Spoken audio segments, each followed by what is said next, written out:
এজন্য রাত গভীরে এই নীরব সময়ে ইনসাফের সাথে ভাবেন কি করছেন। 30 বছর ধরে যারা সুদ খান, এই সুদখোর হারামখোর, আপনি কি করছেন? বছরের পর বছর যারা কিস্তি নেন, কিস্তিখোর হারামখোর, কি করছেন? মরতেন না? কবরে যাবেন না?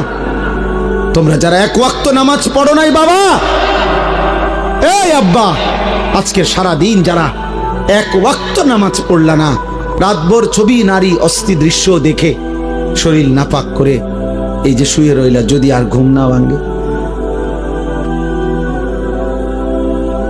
এই রাত যদি আর ভোর না হয়, হ্যাঁ, তো তোমার মৃত্যু কিসের উপরে হইল? তো তোমার আখিরাত কি হবে?